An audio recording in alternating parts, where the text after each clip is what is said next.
that ex-players such as yourself, should you wish to, cannot operate in the VAR trap. So even if you wanted to, you can't do it because FIFA won't let you. But everything Howard said there, I thought was pretty fair. And he was even self-effacing, saying, look, I did it the other day. Well, I went initially just before the season started, when we all went down to Stockley Park to see how it works and do some demos. But that's not working under pressure. I understand that. You know, the pressure that they're under is something that can't be replicated. Same as playing, same as doing this, you know, live radio, whatever it is. Yeah. So I do get that. And there has to be some element of understanding around that the constant pressure and flow of the game and having to make decisions constantly. But I think there's just, I think for me, the last season and a half, well, nearly 2 seasons now, it's not been good enough. And I think ultimately that's down. And he conceded that. Yeah, and he has. And the simplistic answer to that as to why is because I don't think there's enough good officials who are competent enough. And that means VAR as well, VAR officials, because they're doing both jobs. So maybe there's an argument to separate that. I mean, if you look at, I struggle with things like the West Ham one at the weekend with the handball off the post, where the lad's 6-9 inches away from the post, and he puts, he nearly crashes into the post, and the ball hits the post, and think it touches his hand, stroke, shoulder, whatever it was before they score, and somebody somewhere thinks that that's handball. And he disallows the Ings goal, as Moisey said after. I mean, but he knows that. He knows that it's not perfect. No, it's far from perfect. How difficult is that? It's one of the most easy. Do you think it's made the game better? No. Howard does. No, I know he does. Of course he does. Of course he does, because he's getting paid. Everything we do is with the intention of making the game better. This year alone, we've seen 97 clear errors rectified by VAR. We're working hard to be as efficient as we can be and reduce errors. We think there's a net positive to the game. We think that the times that we have to slow the game down to do the diligence of a check is a price worth paying to ensure that we don't make clear errors that can impact the outcome of a game, that impacts the outcome of a relegation battle or battle to get into Europe. So overall, we're working hard to be a positive influence. We think we're moving in the right direction, and we'll continue working hard to do so. That's all fair, isn't it?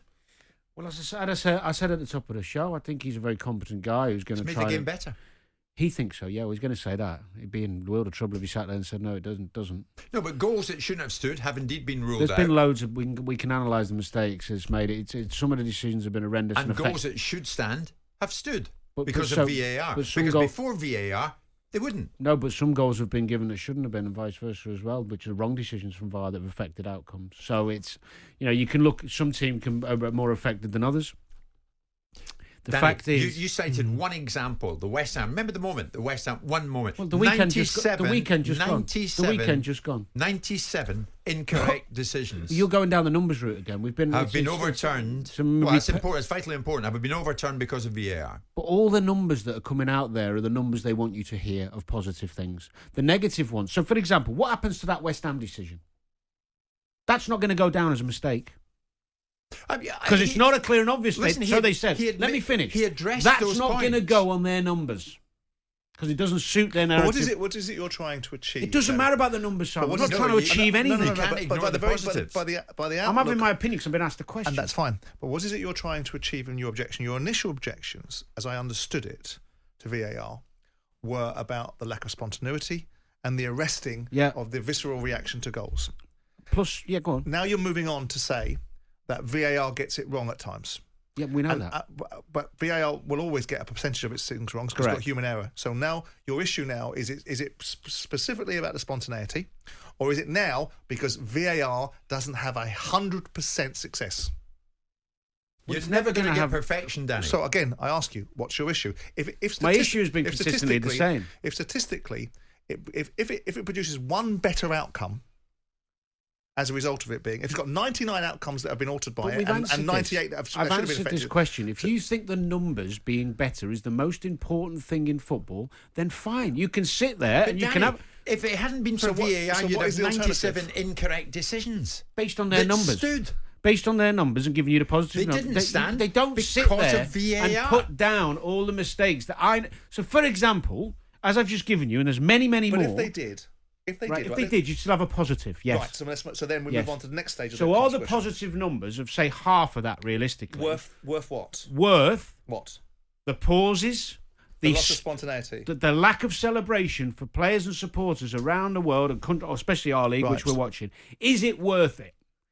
I don't think it is, personally. And I will always stick to that opinion. On this journey that we have, right, which is you never get the best version first time out. Everything evolves and gets better and better and better. Of course. And if there was a backdrop of people being constructive about resolving problems rather than just pointing their finger at what the problem looks like because they don't like it and they've got a preordained bias, they didn't want it from the first whistle, they don't want it from the last, we might find outcomes better. You made an observation, I don't know if it was your opinion or someone gave it to you because you're a bit of a plagiariser these days, that you could go into somewhere and ultimately have an outcome that was better than those in the truck. You can't possibly know that because unless you've done what they've done and seen it the way they do it and experience it, then you're not going to be able to suggest that you can do it better. No, but you don't only talk about facts, do we? So a lot of what we do on here is talk about conjecture. Danny, sure, do you not but reasonable concede, conjecture. If you were to take your seat in the VAR truck this weekend, you would make a complete pig's ear of it. No. A fool of yourself. You'd make a fool of yourself. I was talking about Howard Webb said it tested him to the limit. Yeah, if he's a World Cup final you're talking referee. about the intricacies of a technical thing and how you do the buttons and all that stuff. How you do the buttons. No, okay, I'm talking about the ability for you players to even understand the rules sometimes, because we've had so many times over the last couple of years, what you'd be value added in, and this is the area you'd be great in, is subjectivity. When it comes down to, what does that look like? Does that look like simulation? You're a player. And you'd go, that's that. That's right. That's where you'd value and you'd be add. good at getting the teas Do in. you think And nicking people's the expressions. West Ham handball was handball? But that's irrelevant. That's an instant. Do you think I'd have got that right? Yes. But do I think you'd So get that's what I'm another? talking Do I about. think out of the 50 Decisions, as decisions that simple you as could that. be put to, you get the other 50 wrong? Possibly. And what about the 97 incorrect ones that they got right? But you're going back to an argument we've just discussed. The fact is, the problem he's got. You're taking one example. You're dismissing I'm facts. just talking about the latest one. I'm talking about decisions I would have to make. We could go through all of Are those you prepared 97, to and sit I in would the make. VAR truck and give it a go? Of course, I would.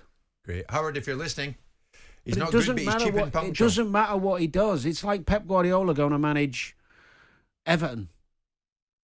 He'll improve them a bit. They'll get a bit better. The training will be a bit better. But they're never going to win. They're never going to get to that. So what's your point? Your point is that irrespective, if they kill the spontaneity issue, let's say they can get, but let's say they get to a point where it gets to a point where people can adjust, society adjusts, and people can understand the relationship between a goal being scored and a slight.